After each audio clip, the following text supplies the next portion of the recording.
con ấy vậy. Bác đang con đó.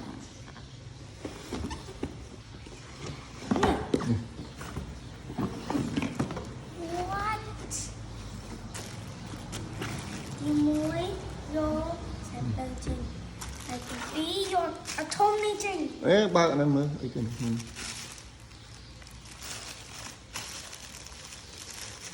Lực. Ôi, thơm đấy. Thơm đấy bác. Được, cho nhé. Đập vào cho. Này nít ra kìa. Hai mà nhỉ đây. Mò. Come on. Con bó cái này. Bật lơ. Thì lỡ.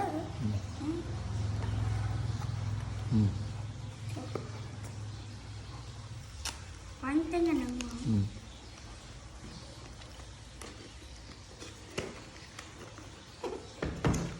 Ôi, come on. Ôi, chẳng đá bắn xuống.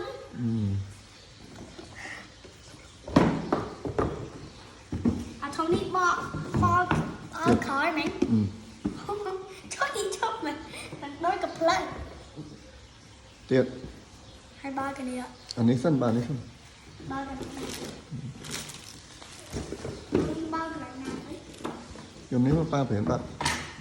Cho con ba. Ok, nghe. Vô máu, vô tầm tơ mấy bạn. Dùng nín máu. Các bạn nó khỏi nó quýnh.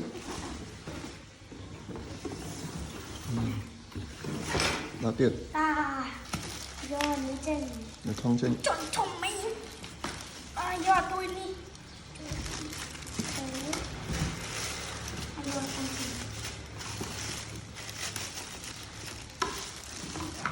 Lợp nữa. Oh my god. Oh my god. Trời đi mình đôi cặp lưng. Vâng, ba mình. Anh đi smart với mình. Sao rồi bà. Hai con gà này đi mong. Cứ cho này đi. Đó, đặt thmò. Đã thua. Thmò đấy. Đã chưa? Hãy cho thua này tôi kìa. Nó mẹp sạch. Ui chứ. Cằn đi. Thmò sợi đấy. Thua tờ nè.